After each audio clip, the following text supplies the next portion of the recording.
प्रिय मित्रों, नमस्कार। आज का हमारा विषय है कि प्रवृत्ति अध्ययन क्या है। What is trend study. दोस्तों, जैसा कि हमने आपको अपनी पिछली वीडियो में यह चर्चा किया था कि प्रवृत्ति शोध अनुदैर्घ्य शोध का ही एक प्रकार है। मैंने अपनी पिछली वीडियो में अनुदैर्घ्य शोध यानी कि लॉन्गिट्यूडनल रिसर्च और उसके एडवांटेजेस डिसएडवांटेजेस की चर्चा की थी और इसी प्रसंग में यह भी बताया था कि लॉन्गिट्यूडनल रिसर्च के 3 प्रकार होते हैं, जिसमें trend study, cohort study and panel study आता है। तो आज हम चर्चा कर रहे हैं ट्रेंड स्टडी के बारे में, इसलिए यह वीडियो बहुत ही रोचक होने जा रहा है। आइए जानते हैं ट्रेंड स्टडी हम किसे कहते हैं। और दोस्तों, यदि अभी तक आपने मेरा ये चैनल सब्सक्राइब नहीं किया है तो कृपया आप इसे सब्सक्राइब कर लें। यदि यह वीडियो आपको पसंद आ रहा हो तो कृपया आप इसे लाइक करें, और यदि इस प्रकार के वीडियो को पसंद करने वाले आपके जानकार हैं तो आप कृपया उन्हें शेयर करें। तो आइए जानते हैं ट्रेंड स्टडी क्या है। दोस्तों, प्रवृत्ति अध्ययन यानी कि ट्रेंड स्टडी कालांतर में अलग अलग बिंदुओं पर जब हम आंकड़ों का संग्रहण करते हैं, उत्तरदाताओं से, प्रतिदर्शों से अलग अलग बिंदुओं पर जब हम आंकड़ों का संग्रहण करते हैं तो उससे एक ट्रेंड का निर्माण होता है, और इसी अध्ययन को हम ट्रेंड एनालिसिस या ट्रेंड स्टडी या ट्रेंड रिसर्च के नाम से जानते हैं। हिंदी में इसे हम प्रवृत्ति अध्ययन, प्रवृत्ति शोध या प्रवृत्ति विश्लेषण भी कहते हैं। ट्रेंड स्टडी ज़्यादातर हम लोग डेवलपमेंट के एनालिसिस में करते हैं। विकासात्मक विश्लेषण में ट्रेंड स्टडी का बहुत प्रयोग होता है, और चाहे वो डेवलपमेंटल स्टडी, चाहे वो पॉलिटिकल हो, चाहे इकोनॉमिक हो, चाहे सोशल हो, चाहे एजुकेशनल हो, चाहे कल्चरल हो, चाहे वो रिलीजियस हो, स्पिरिचुअल हो या मीडिया रिलेटेड हो। ये ट्रेंड स्टडी हमें पास्ट और प्रेजेंट सिनेरियो को बताता है। जैसे कि दोस्तों, अभी हम देख रहे हैं कि कोरोना की दूसरी लहर चल रही है, तो हम लोगों ने देखा कि कोविड-19 वर्ष 2020 के मार्च तक भारत में इसकी पहली लहर रही, जबकि इंग्लैंड में और दूसरे देशों में, इजराइल में इसकी दूसरी जो काफ़ी हैवी स्ट्रेन थी वो आ गई थी। लेकिन भारत में, जहाँ तक भारत का सवाल है, तो मार्च तक इसकी पहली लहर रही। तो जो डाटा है वो बता रहा है कि पहली लहर उतनी सीवियर नहीं थी। अब मार्च के बाद से इसकी जो दूसरी लहर है वो मार्च के बाद से शुरू हुई, जो ज़्यादा सीवियर रही और जो हवा से भी फैलती है।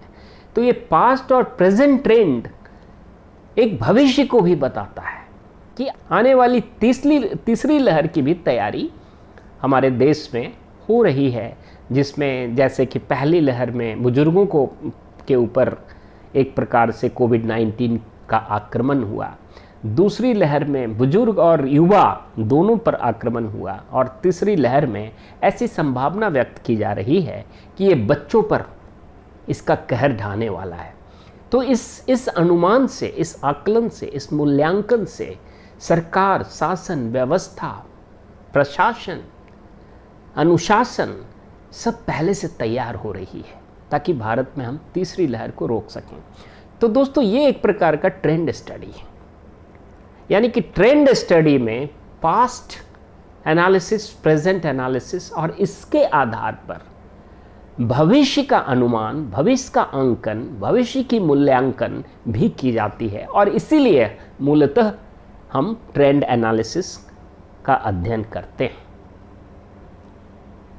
दोस्तों, अमेरिकी राष्ट्रपति के चुनाव में पिछले कई हजार वर्षों से हर 5 साल के बाद ये ट्रेंड एनालिसिस किया जाता है।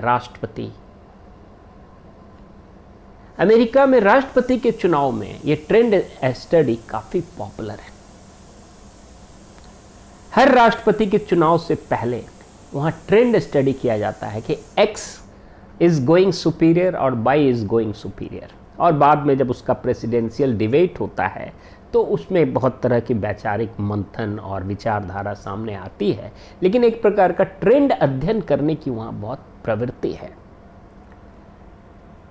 अगर हम राजनीति की उदाहरण दें तो मान लिया जाए कि ट्रेंड स्टडी से अभी पता चलता है कि एक्स उम्मीदवार को, मान लीजिए कोई चुनाव है, राजनीतिक चुनाव है, तो उसके एक अध्ययन से पता चलता है कि एक्स उम्मीदवार के पक्ष में आज की तारीख में 60% वोट जा रही है और वाई उम्मीदवार के पक्ष में 40% वोट जा रही है। 6 महीने के बाद जब इसका पुनः अध्ययन किया गया, यानी कि लॉन्गिट्यूडनल रिसर्च मैंने आपको बताया था कि ये बार बार होता है, तो यानी कि 6 महीना के बाद ये लॉन्गिट्यूडनल स्टडी के तहत ट्रेंड स्टडी को किया गया, तो पाया गया कि अब एक्स उम्मीदवार को 55% लोग ही उसके पक्ष में हैं और वाई उम्मीदवार के पक्ष में 45% लोग हैं। तो इसका ट्रेंड ये हुआ कि एक्स उम्मीदवार की लोकप्रियता पिछले 6 महीने में 5% घट गई, जबकि वाई उम्मीदवार की लोकप्रियता 6 महीने में 5% बढ़ गई। तो इस प्रकार से ट्रेंड स्टडी यह बताता है कि भविष्य क्या होगा। तो यानी कि it predicts, it prognosticate, it predicts the scenario on the basis of past situation and existing circumstances. अगर हम मीडिया की बात करें तो दोस्तों हम जानते हैं कि आज़ादी से पूर्व मीडिया के जो आंकड़े बताते हैं वो ये बताते हैं कि मीडिया यानी कि पत्रकारिता एक मिशन थी। लोग त्याग, तपस्या, तप करते थे पत्रकारिता के लिए और नफ़ा मुनाफा नहीं देखते थे। बहुत से पत्रकारों को जेल जाना पड़ा, बहुत से संपादकों को बहुत प्रताड़ना झेलनी पड़ी, लेकिन एक मिशन था कि भारत को आज़ादी दिलानी है और बिना किसी व्यावसायिक हित के उस समय के पत्रकारों ने, मीडिया कर्मियों ने तन मन धन से समर्पित होकर कार्य किया। ये ट्रेंड बताता है। आज़ादी के बाद प्रथम दशक में ये ट्रेंड बदल गया और मीडिया मिशन से प्रोफेशन हो गई। आज़ादी के बाद दूसरे दशक में ये ट्रेंड फिर बदल गया और मीडिया प्रोफेशन से सेंसेशन हो गई। और आज़ादी के तीसरे दशक के, आज़ादी के 30 साल के बाद यानी कि तीसरे दशक में ये ट्रेंड पुनः बदल गया और मीडिया मिशन से प्रोफेशन, प्रोफेशन से सेंसेशन और सेंसेशन से कमीशन हो गई। तो ऐसे जो स्टडी है ये ट्रेंड स्टडी बताता है कि किस प्रकार से पत्रकारिता में, किस प्रकार से मीडिया में, किस प्रकार से ट्रेंड में परिवर्तन आया। आज़ादी से पहले मीडिया क्या थी, आज़ादी के बाद मीडिया क्या है और आज़ादी के बाद मीडिया में हर 10-10 वर्षों में किस प्रकार की प्रवृत्तियों में परिवर्तन आया। तो इस प्रकार का अध्ययन हम प्रवृत्ति शोध के तहत करते हैं।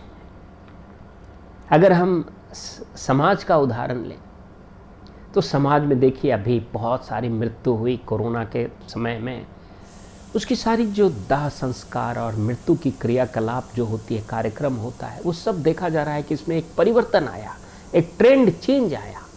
पहले वो 13 दिन का कार्यक्रम होता था, जब किसी की मृत्यु होती थी पूरा उसमें हवन होता था, यज्ञ होता था, तप होता था।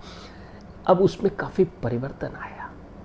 लोग गूगल मीट से आज दाह संस्कार कर रहे हैं, क्रिमेशन कर रहे हैं, जूम पर आज क्रिमेशन और वो सारा तप जप और जो कार्यक्रम है 13 दिन का या 3 दिन का जो भी होता है, वो सब आज गूगल मीट से, जूम से, वेबएक्स से, स्काइप से किया जा रहा है। यानी कि ये ट्रेंड चेंज किया, परिस्थितिवश ये ट्रेंड में एक परिवर्तन आया। और ये परिवर्तन जहाँ पहले हम ऑफलाइन करते थे, एक पारंपरिक तरीके से सब लोग सम्मिलित होते थे, मिलते थे, बैठते थे, विलाप करते थे, चिंतन करते थे, एक दूसरे का दर्द बांटते थे, वो सारा परिवर्तित होकर अब एक सामाजिक दूरी बनाते हुए, भावात्मक नज़दीकी लाते हुए ऑनलाइन के माध्यम से इस प्रकार के कार्यक्रम किए जा रहे हैं।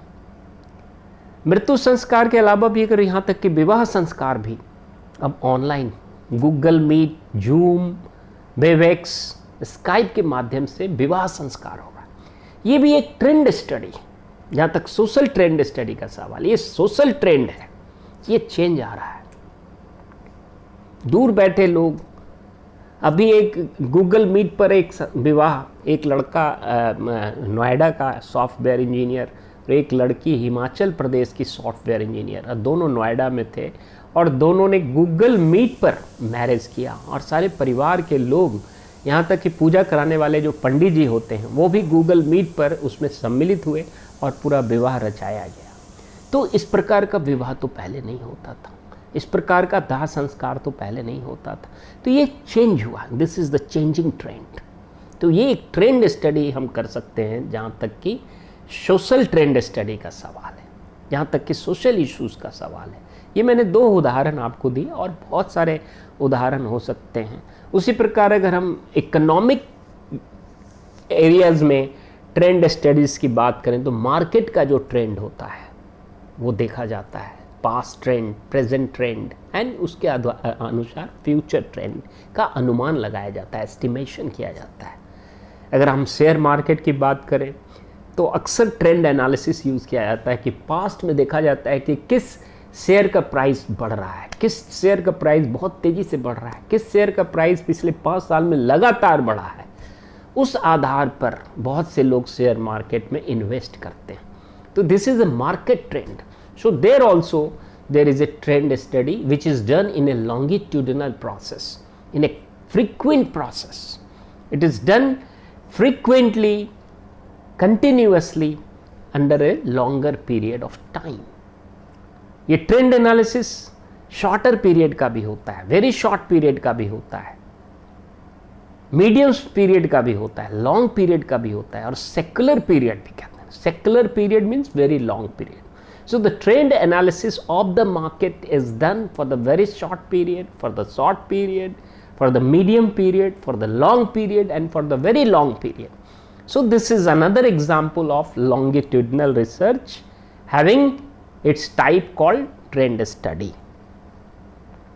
उसी प्रकार यदि हम धार्मिक क्षेत्रों की बात करें तो धर्म के क्षेत्र में भी पूजा पाठ, जप, तप, बहुत तरह की जो धार्मिक गतिविधियां हैं, धार्मिक कार्यक्रम हैं, उसमें आज परिवर्तन आ रहा है।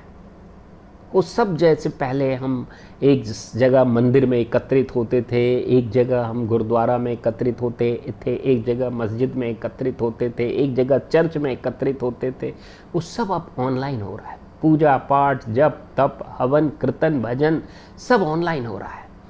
This is a changing social trend because of the change in the circumstances.